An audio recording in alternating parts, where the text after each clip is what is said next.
रहीम करूँ बिस्मिल्लाहिर्रहमानिर्रहीम।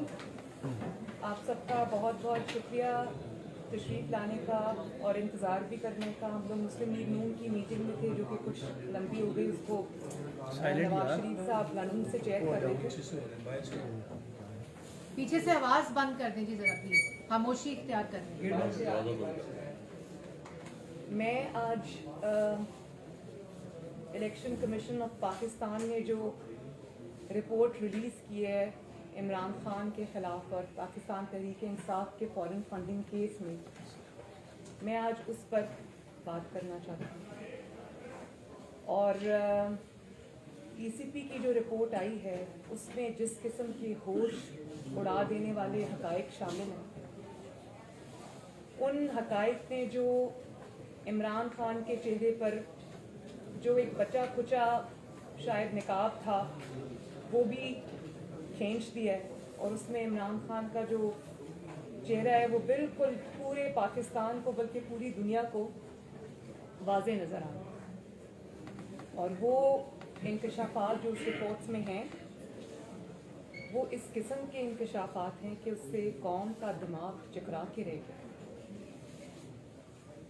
इसमें कोई दो राय नहीं है, इसमें कोई शक नहीं है कि पाकिस्तान की तारीख़ के अंदर किसी सियासी जमात के ख़िलाफ़, किसी सियासी जमात के सरबराह के ख़िलाफ़, किसी लीडर के ख़िलाफ़ इस किस्म के इल्ज़ामात तो दूर की बात, मैं तो कहती हूँ इल्ज़ामात की जो नाकाबिले तरदीद जो सबूत सामने आए हैं, ये हमने कभी पाकिस्तान की तारीख़ में ये नहीं देखा।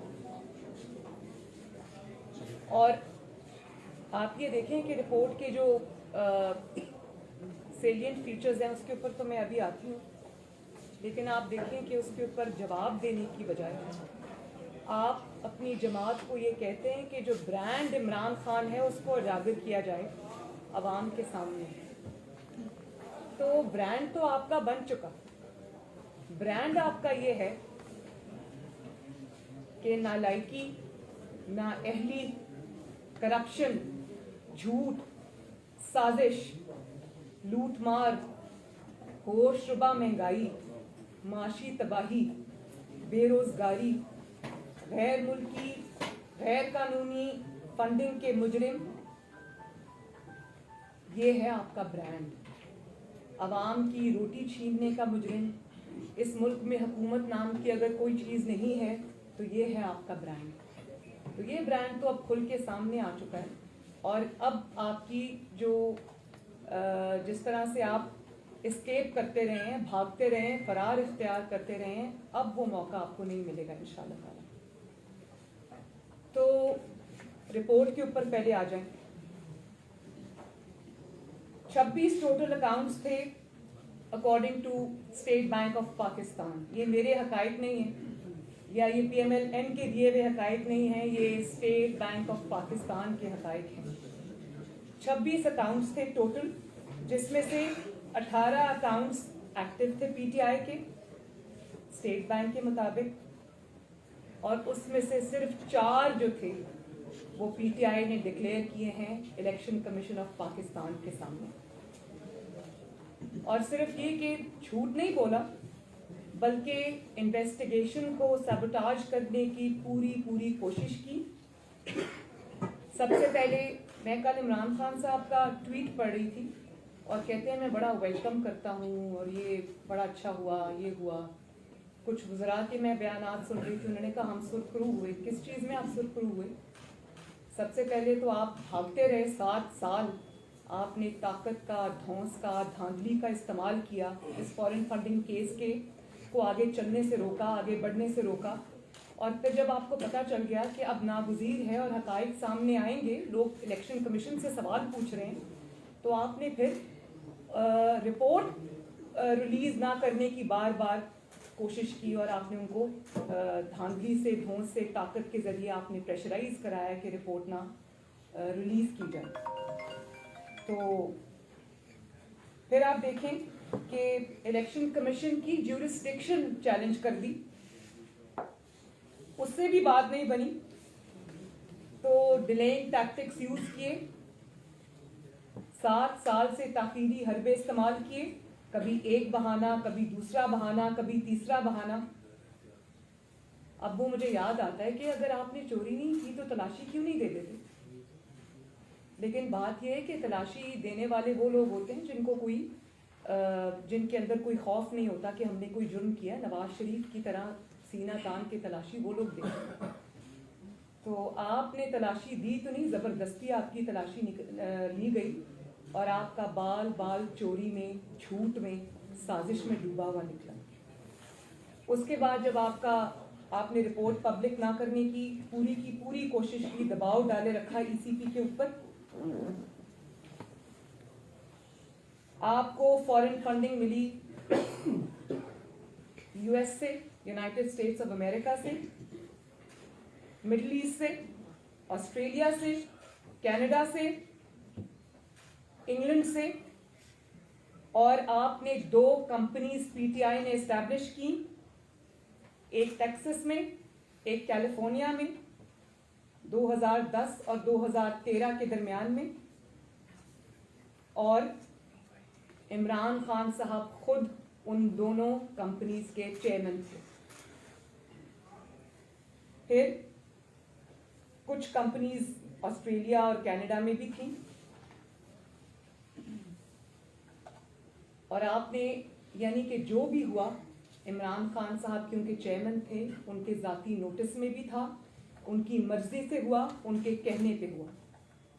फिर उस रिपोर्ट के मुताबिक आपने न सिर्फ झूठ बोला बल्कि डिलिबरेट कंसीलमेंट और मिस डिक्लेरेशन, यानी कि जानबूझकर आपने हकायक को छुपाया और आपने झूठ बोला, मिस डिक्लेरेशन दी आपने, और फॉल्स सर्टिफिकेट्स आपने दिए, जमा कराई ईसीपी के अंदर। और सब पीटीआई की लीडरशिप की डायरेक्शन पे, इमरान खान साहब की डायरेक्शन पे ये सब कुछ किया गया। और फिर बात यहीं पर ख़त्म नहीं होती। पीटीआई के जो जमात के पास जो ज़ाती इनके मुलाजिम थे, उन 4 मुलाजमीन के नाम पर आपने पैसे मंगवाए इलीगली, और ऑफिस स्टाफ के नाम पर मंगवाए। और उन 4 जो मुलाजमीन हैं जिनके नाम पर आपने गबन किया हुआ पैसा, धोखे से लिया हुआ पैसा, जो आपने लोगों से ईंठा पैसा, वो आपने अपने ज़ाती मुलाजमीन के अकाउंट्स में आपने मंगवाया, जिनका नाम है ताहिर इकबाल, मोहम्मद नुमान अफजल, मोहम्मद अरशद और मोहम्मद रफ़ी। और ऑथराइजेशन किसने दी?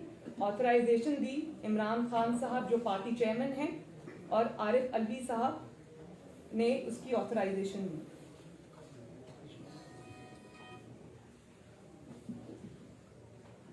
इमरान खान साहब प्रिंसिपल सिग्नेटरी हैं फॉरेन फंडिंग अकाउंट्स के।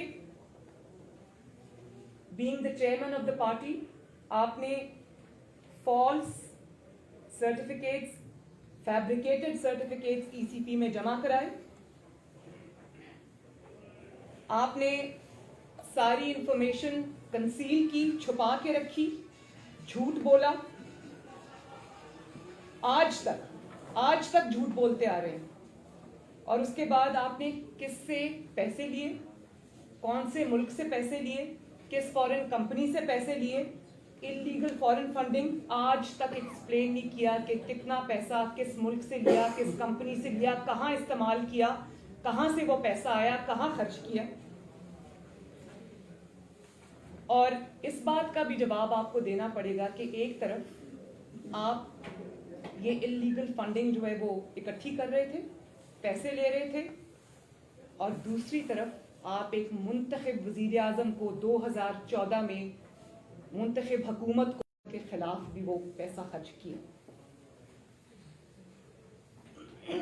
बात यह है कि पाकिस्तान का कानून कहता है फंडिंग नहीं ले सकते, और जब आप फॉरेन फंडिंग से लेते हैं किसी फॉरेन कंपनी से, तो पाकिस्तान का कानून है कि उस जमात को कलअदम करार दे दिया जाता है, उस जमात को तहलील कर दिया जाता है। और आपने सिर्फ ये नहीं किया, अब आप ये देखें कि गैर मुल्की कंपनी से आपने पैसे लिए। एक कंपनी है जिसका नाम है वूटन क्रिकेट क्लब, उधर से आपको मिलियंस ऑफ डॉलर्स आए, $2.1 मिलियन टू बी प्रिसाइज।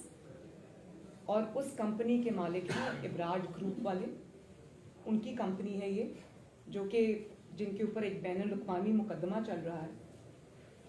और जब उनसे कहा गया, जो मुल्क उनसे पूछगिछ कर रहा है, जब उनसे कहा गया कि आप अपने किसी कॉन्टैक्ट का नंबर दें, तो उन्होंने इमरान खान साहब का नंबर दिया। इतनी क्लोज दोस्ती है। और उन्होंने आपको मिलियंस ऑफ डॉलर्स जो है आपको दिए, और वो आप इलीगली अनकॉन्स्टिट्यूशनली पाकिस्तान लेकर आए।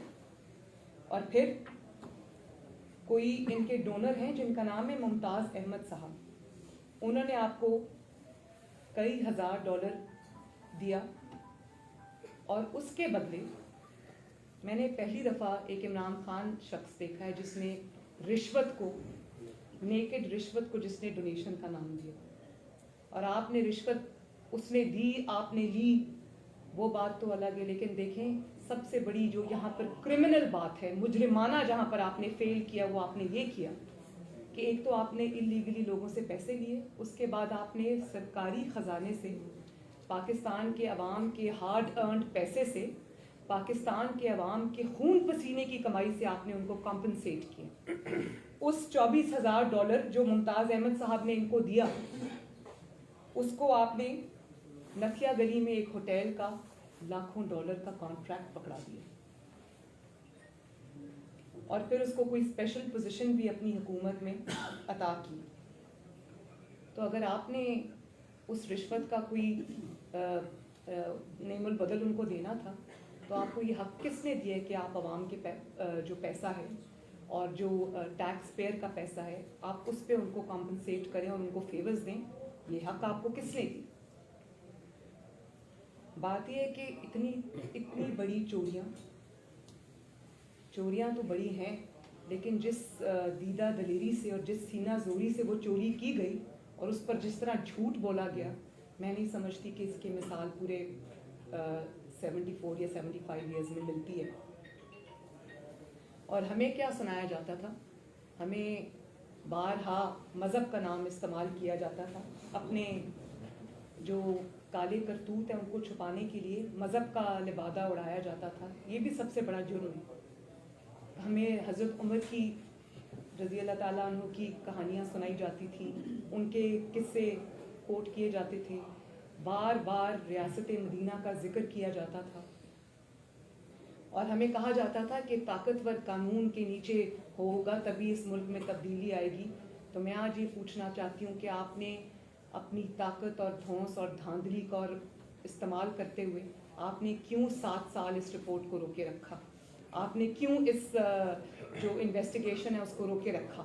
आपने क्यों ECP पर दबाव डाला कि वो इसको जो है वो ना उस पर आगे बढ़े, ना इसको रिलीज़ करे रिपोर्ट को? तो ताकतवर, जब आपके पास ताकत आई तो आपने ये इस्तेमाल किया ताकत का। हर किसी ने पाकिस्तान में जवाब दिया। नवाज शरीफ साहब ने अपनी 3 नस्लों का जवाब दिया, अपने नाकर्दा गुनाहों का जवाब दिया, मैंने जवाब दिया, मेरे आसपास जितने लोग बैठे हैं मुस्लिम लीग नून के, उन्होंने जवाब दिया। बाकी जमातों ने आपका एक जो अताब है, आपका जो इंतकाम है वो सहा। आप में कौन से सुरखाब के पर लगे हैं कि आपकी जब बारी आती है आप चुप करके झूठ बोल के ताकत का इस्तेमाल करके आप एहतसाब से निकल जाते? जब आपसे अभी BRT का आज भी एहतसाब करने की इजाज़त नहीं दी जा रही, जो BRT पेशावर में बनी है, उस पर भी आपकी हुकूमत सांप भर के बैठी है। उसके बाद आप आ जाएं, जो गैर मुल्की तोहफे आपने लिए, गैर मुल्की सरबराहों से लिए, और आपने क्या जवाब दिया पाकिस्तान के अवाम को कि मैं नहीं दूंगा जवाब, मेरा जो करना है कर लूँ। इसी तरह आपने ECP की रिपोर्ट को भी रोके रखा। और ना सिर्फ ये कि फॉरेन फंडिंग की जो आपने जिस तरह से झूठ बोला, गबन किया, आपने माफियाज की सरपरस्ती की। आटा माफिया, चीनी माफिया, LNG माफिया, बिजली माफिया, आपने उन सबको नवाजा। आपके राइट लेफ्ट आगे पीछे सब उन लोगों की एक माफियाज की सरपरस्ती है, और आपने उनको मजबूत भी किया। और आपने उनकी तरफ से आंखें बंद किए रखी, पाकिस्तान के अवाम उसको भुगतते रहे। उन्हीं की वजह से ये महंगाई आज जो आप देख रहे हैं, महंगाई का जो सैलाब आया पाकिस्तान में, वो सब इमरान खान के माफियाज की वजह से आया।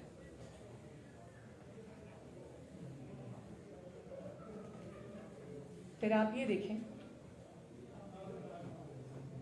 कि एक ऐसे शख्स को सादिक और अमीन का सर्टिफिकेट थमा दिया गया, जिन्होंने थमाया वो साकिब निसार साहब की भी हकीकत आज अवाम पे पूरी आश्कार हो चुकी है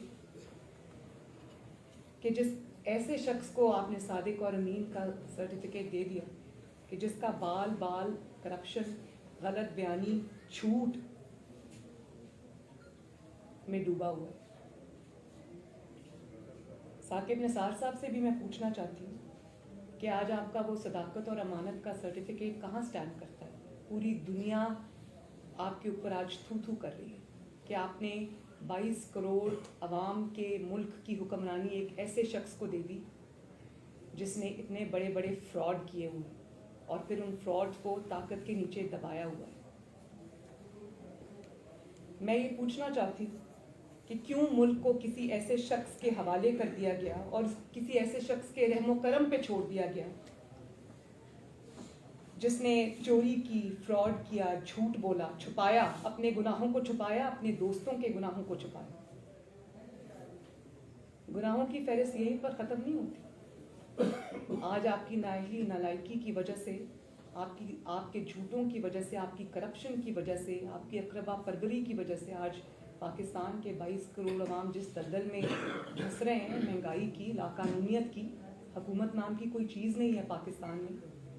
इस सब का जिम्मेदार इमरान खान और उसको सादिक और अमीन का सर्टिफिकेट देने वाला साकिब निसार साहब है। मैं ये समझती हूँ कि मुस्लिम लीग नून ये डिमांड करती है, पाकिस्तान की ऑपोजिशन भी ये डिमांड करती है और करना चाहिए कि इमरान खान फिल फॉर इस्तीफ़ा दे। झूठ बोलने के जुर्म में, लोगों से पैसे ऐंठने के जुर्म में, गैर कानूनी फंडिंग लेने के जुर्म में और उसको छुपाए रखने के जुर्म में उनको फौरन इस्तीफ़ा देना चाहिए। और उनके खिलाफ झूठ बोलने के लिए, कंसीलमेंट के लिए, मिस डिक्लेरेशन के लिए, मिस स्टेटमेंट के लिए उनके और उनकी जमात के खिलाफ कार्रवाई होनी चाहिए। जो 4 एम्प्लॉइज़ के नाम पर पैसा आया, उन अकाउंट्स की, उन एम्प्लॉइज़ की भी के खिलाफ भी कार्रवाई होनी चाहिए, इन्वेस्टिगेशन होनी चाहिए, कौम तक उसके पूरे हकायक सामने आने चाहिए। और अभी तक जो पीटीआई के अनडिक्लेयर्ड अकाउंट्स हैं, जो उन्होंने झूठ बोल के कंसील किए, उन सब के ऊपर जो है वो इन्वेस्टिगेशन होनी चाहिए। इस बात की इन्वेस्टिगेशन होनी चाहिए कि कितना अमाउंट कौन सी कंपनी से, किस शख्स से, किस गैर मुल्की शख्स से, कंपनी से आया और वो कहाँ खर्च हुआ। जो पीटीआई के जितने डिक्लेयर्ड और अनडिक्लेयर्ड अकाउंट्स हैं, सबको पब्लिक किया जाना चाहिए। और जिस तरह नवाज शरीफ के खिलाफ एक झूठे इल्ज़ाम के अंदर JIT बनी थी, सुप्रीम कोर्ट में हेयरिंग्स हुई थी, इसी तरह हम ये डिमांड करते हैं कि सुप्रीम कोर्ट के एक जज की ऊपर तैनाती होनी चाहिए। रोज़ाना की बुनियाद के ऊपर इमरान खान का केस चलना चाहिए। रोज़ाना की बुनियाद के ऊपर जिस तरह हमने भुगता है, हमारे पर तो इल्ज़ाम साबित नहीं हुआ ना, इकामा निकल आया, इनके ऊपर तो ये इल्ज़ाम साबित हो चुके हैं। तो अब ECP का इम्तहान है कि सिर्फ ECP का काम रिपोर्ट आउट करना नहीं है, उस पर भी वो शाबाश के मुस्तहिक है कि उन्होंने प्रेशर को सस्टेन किया, प्रेशर को उन्होंने इनकार किया। और मैं इसमें समझती हूँ कि जब इदारे इस तरह से करेंगे तो ये मुल्क आगे बढ़ेगा। तो मेरा ख्याल है कि वो बिल्कुल लायक तहसीन है कि उन्होंने प्रेशर को रेजिस्ट किया, उन्होंने ताकत को रेजिस्ट किया और उन्होंने ये रिपोर्ट रिलीज़ की। लेकिन ये इतना काफ़ी नहीं। आप सिर्फ ये नहीं कह सकते कि इस शख्स ने कत्ल किया या इस शख्स ने चोरी की। कानून का काम है कि उस शख्स को कटहरे में लेके आना और उसको सज़ा देना कानून और आइन के मुताबिक। तो रिपोर्ट रिलीज़ करने से सिर्फ काम नहीं होगा। इसमें जिस तरह से आपने बाकी लोगों को, बेगुनाहों को जेल में डाला, इसी तरह ECP को इस पे जो भी कानून के मुताबिक सज़ा बनती है वो इमरान खान को और पीटीआई के जो सरकर्दा रहनुमा हैं उनको देनी चाहिए। और अब इम्तहान जो है वो ईसीपी का भी है और उन इंसाफ देने वाले इदारों का भी है, अदलिया का भी है, जो नवाज शरीफ के वक्त में तो हम बड़े एक्टिव थे ना और दौड़ दौड़ के सब कुछ हो रहा था। तो अब तो इल्ज़ाम साबित हो चुके हैं, तो कौम उस इंसाफ की जो है वो मुंतज़िर है। वक्त आ गया है कि इंसाफ का बोल पाकिस्तान में भी बोलबाला हो और कौम ये देखना चाहती है कि जिसके खिलाफ इतने बड़े बड़े नाकाबिल तरदीद सबूत आ चुके हैं, उसके खिलाफ अब इंसाफ देने वाले इदारे क्या एक्शन लेते हैं, ईसीपी क्या एक्शन लेता है। और ये मेरी ख्वाहिशात के मुताबिक या मुस्लिम लीग नून की ख्वाहिशात के मुताबिक नहीं, ये पाकिस्तान के कानून के मुताबिक मैं आज ये अपील कर रहा हूँ। तो अब बॉल जो है वो कानून और इंसाफ के इदारों की कोर्ट में। मैडम, बीइंग अ पॉलिटिशियन आप